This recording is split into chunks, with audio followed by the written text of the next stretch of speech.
Assalamualaikum warahmatullahi wabarakatuh. Perkenalkan kami dari kelompok 3 yang beranggotakan saya Novia Ramadhani dengan NIM 220340026 dan rekan saya sebagai berikut. Perkenalkan, nama saya Jeffrey Rahman Fajri dengan NIM 22034088.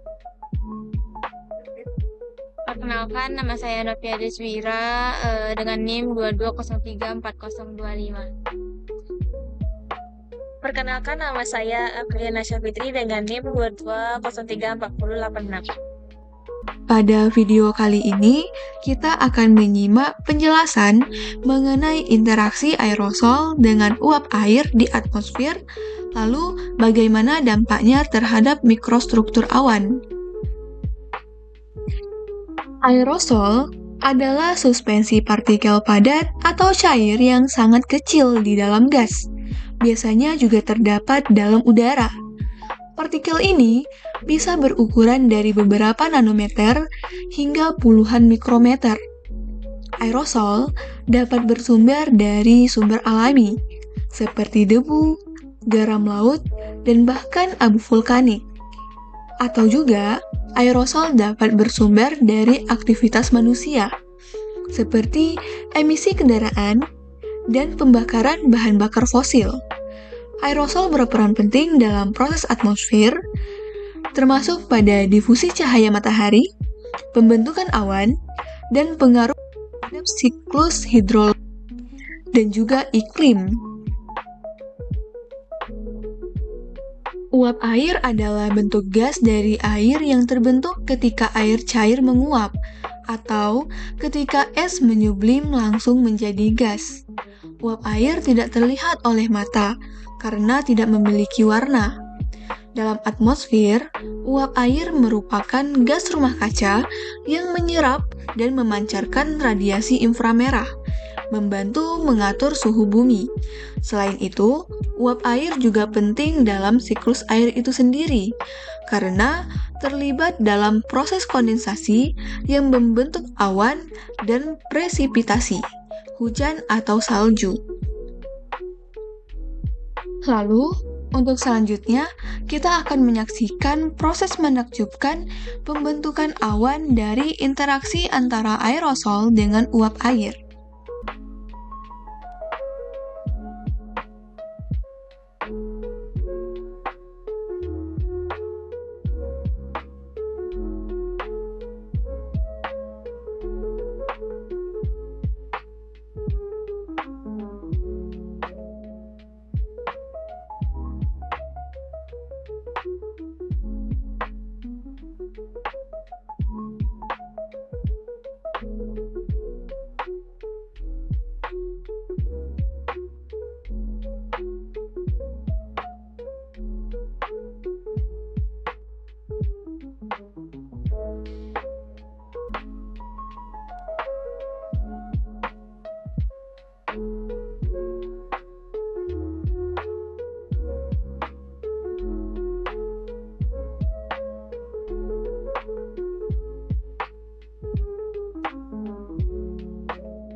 Di atmosfer, aerosol yang terdiri dari partikel-partikel kecil seperti debu, garam, dan polutan berperan penting sebagai inti kondensasi.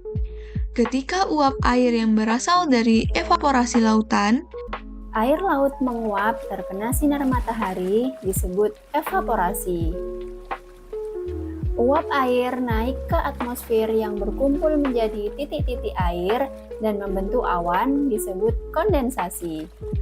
Saat awan terpenuhi oleh molekul air akan turun kembali ke daratan dalam bentuk air hujan yang disebut presipitasi.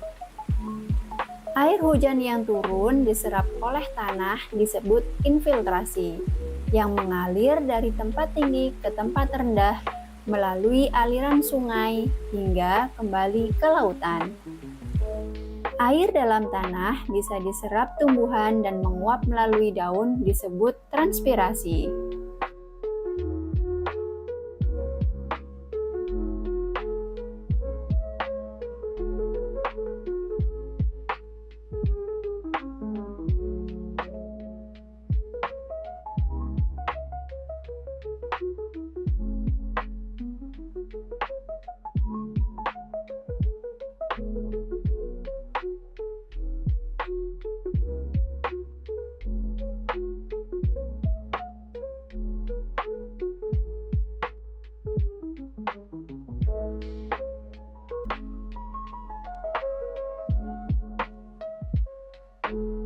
sungai,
dan sumber lainnya naik ke udara, ia akan bertemu dengan partikel aerosol ini. Ketika suhu udara mulai menurun, uap air mulai mengembun di sekitar partikel-partikel tersebut. Proses ini menciptakan tetesan air yang sangat kecil. Saat lebih banyak uap air yang bergabung, tetesan-tetesan ini bertumbuh membentuk awan yang semakin padat. Lalu, bagaimana dengan dampaknya? Adapun dampak dari interaksi antara aerosol dengan uap air, yaitu di mana saat uap air mengembun di sekitar partikel aerosol, ukuran dan distribusi tetesan air mulai bervariasi. Tetesan kecil cenderung lebih stabil, sedangkan tetesan yang lebih besar dapat menarik yang lebih kecil untuk bergabung. Proses ini menciptakan mikrostruktur yang kompleks, di mana konsentrasi aerosol yang tinggi dapat menghasilkan awan dengan tetesan yang lebih banyak dan juga jauh lebih kecil, menciptakan tampilan yang lebih halus. Lalu, sebaliknya, pada kondisi ini, dengan aerosol yang lebih sedikit, tetesan yang lebih besar dapat terbentuk, memengaruhi kemampuan awan untuk menghasilkan hujan. Kita akan melihat bagaimana perubahan mikrostruktur ini akan berdampak pada karakteristik awan. Hal ini akan berdampak pada kecerahan, kepadatan, dan potensi dari presipitasi.